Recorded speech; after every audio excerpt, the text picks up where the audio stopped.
O mga taktika, tuloy na natin ang paggigisa, pagluluto ng pansit with patola. Yan mga taktika, samahan nyo kami. Yan mga taktika, ang ginawa natin, ito ulingan. Yan. May uling yan, and then merong suporta ng panggatong. So, 2 pirasong panggatong siya. Kaya tipid siya kasi panggatong at uling ang ginamit natin. And then meron tayong gas. Ayun. Suporta lang pag umaga.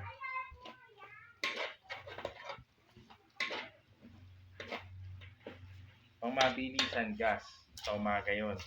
Pero pagka hapon, ito tayo nagluluto sa ating yan. Alam, ulingan.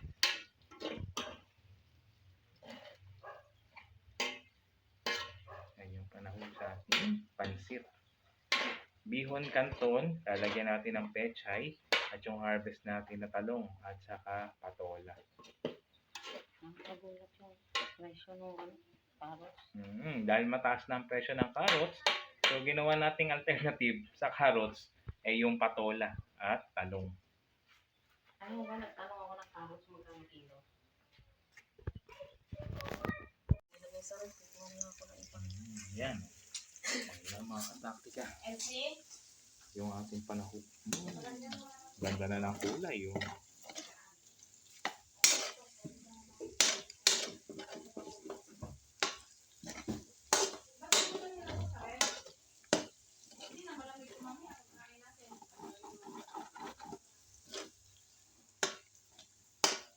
sabawan na lang natin siya. Pakukuluin. Yan. At lagay na natin yung pansit at yung gulay. Lab. Yes, lab. Okay. Go. Yan. Lagyan na natin ng tubig na sakto sa pansit natin. So, saktuin na natin yung sabaw kasi para hindi tayo dagdag ng dagdag. So, kailangan mainit yung sabaw kapag naglagay ka ng noodles, yung pansit, canton at bihon.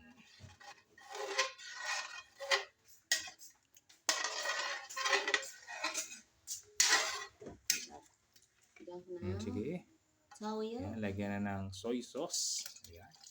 Ano bang soy sauce na nilalagay natin dyan? Yan ang nilalagay natin na soy sauce. Okay.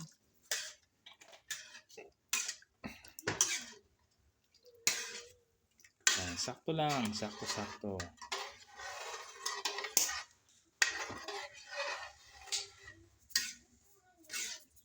Yan, timplahan. Ayon sa inyong panlasa. Siyempre, magkakaiba tayo ng panlasa. Kaya timplahan. Ayon sa inyong panlasa, mga kataktika. Dahil ang inyong panlasa ang magsasabing ang luto nyo ay kakaiba.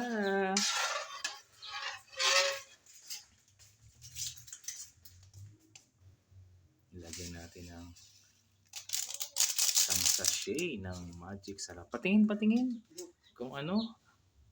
Iyon, magic sarap.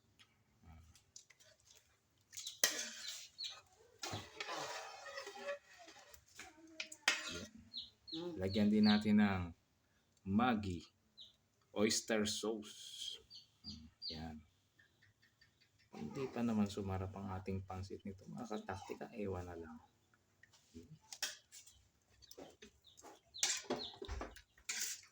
Yan. Kayo na ang magsasabi kung anong gusto nyong idagdag sa inyong lutuing pansit. Dahil na magkakaiba tayo ng panlasa, timplahan at maglagay ng ricado ayon sa iyong panlasa. See.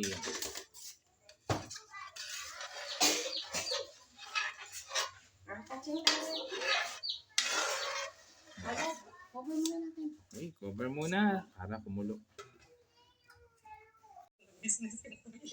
Kaya nga. Oh, yan yung ating. Oh, ayan yung kalan na ni-repair natin. Susunod, papakita ko sa inyo kung paano. Ni-repair ko itong isang kalan, papakita ko rin sa kabila. At yan. Whoops! At kumukulo na.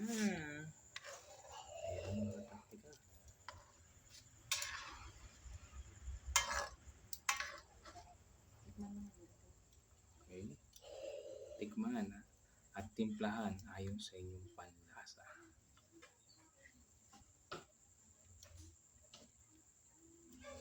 Parang kulang pa sa asin. Medyo maalat-alat ng konti ang gagawin natin kapag magtitimpla tayo ng sabaw. Kasi pag nilagay yung pansit, wala naman lasa yun, i-absorb niya yung lasa. So, sakto lang, sakto. Hindi naman maalat. Yung may ano lang, may lasang alat lang. Basta tama lang sa inyong panimpla. Bakit pansit ano lang to natin ngayon? Walang my birthday. Dahil Kasi marami ang pansit para bukas pag-isip sa umaga may pang-almusal na. yun na yun. At saka meron tayong patola. Yan.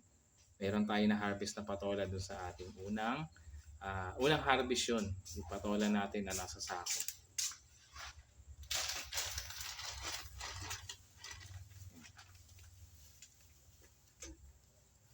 Okay. Lagay na natin yung unahin natin yung pansit canton. Lagay dito.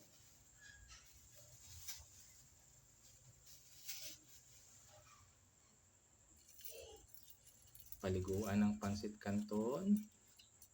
Ayan, palangugin sa sabaw. Ngayon lang naman yan, may sabaw, mamaya wala na. Mamaya tuyo na yan, sakto na yan. Mas maganda lagyan nyo na ng sabaw na sakto, huwag na kayo magbanto-banto kasi matagal maluto. Hindi, sabaw Isahan na lang. nakakapanis yun. Kaya isahan lang dapat. Ayan. O, takpan muna natin. Para ilang minuto, ilagay natin yung pansit bihon. Makalipas ang 2 minuto, ayan, ilagay naman natin yung ating bihon. At anong bihon ang ating gamit? Yan, ubi, special bihon. Yan, konti na lang yung sabaw. So, inabsorb na ng pansit canton yung sabaw. Wala na rin naman.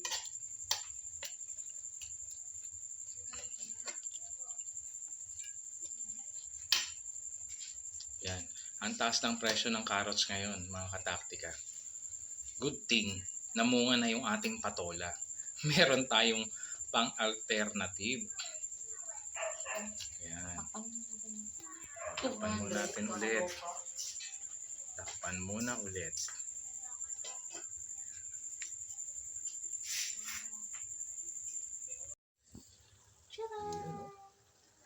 Yan. Okay. Golden brown.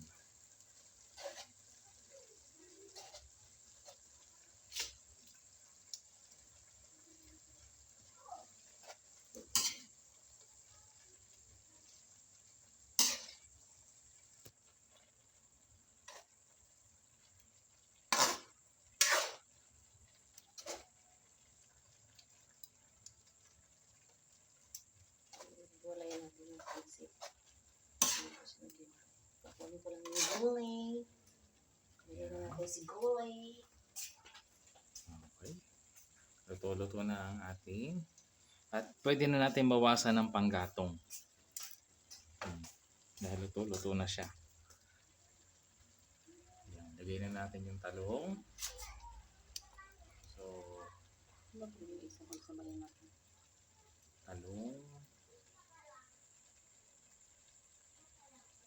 Pala yung punto.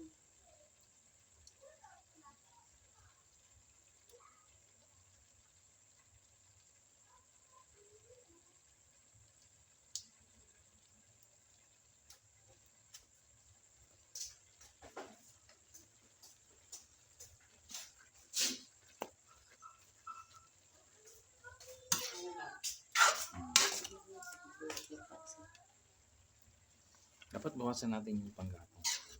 Kasi uubos yung sabaw. Eh, pain-in na lang naman yan. Saka lalaroin na lang yung gulay. Kita nyo, medyo muunti na yung sabaw. Pero madadagdagan uli ng ano yan, sabaw. Kasi lalagyan natin yung patola. Oo, lagay na. So, patola. ating hinarvest na patola.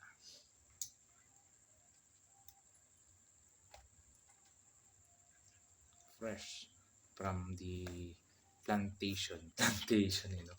Akala mo ang daming taniman. Hindi. Fresh from fresh harvest. Yan.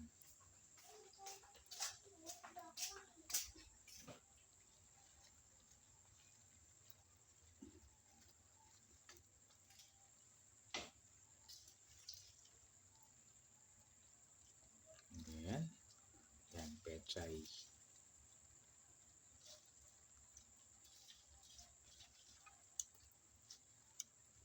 O, pansit na magulay. Siyempre, gulay is life. Ang gulay ay para sa pampahaba ng buhay. Pansit pa. Tapan na natin Okay, takpan na siya. para maluto yung Yan. taho at saka yung sula. Okay. O, lutuin lang natin yung patola, pechay, at talong. Yan. Tunog-tunog na.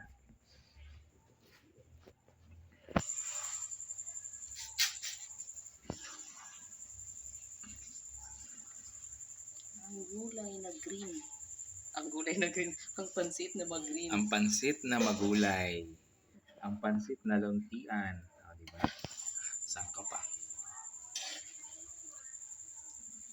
Sabi nga, tumingin-tingin ka lang. May makakita kang panahog sa iyong pansit.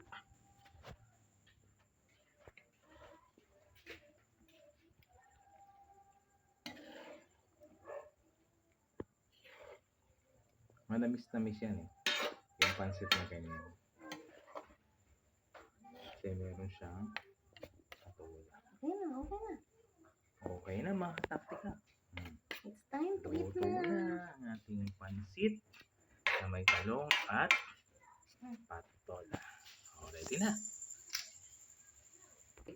Wala. Kain na. Sa ating Yan. kalan. Ilipatan natin, hinangon na natin. Para tayo ng ating pansit na masarap.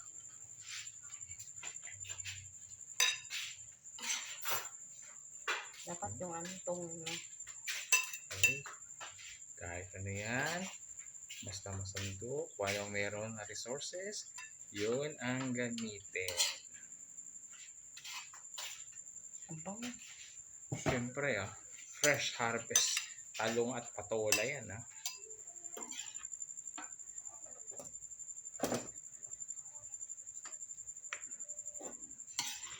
Hindi natin pa. Ouch. Mainit. Oh, yan. Okay na. Mainit. Tignan natin yung gulay.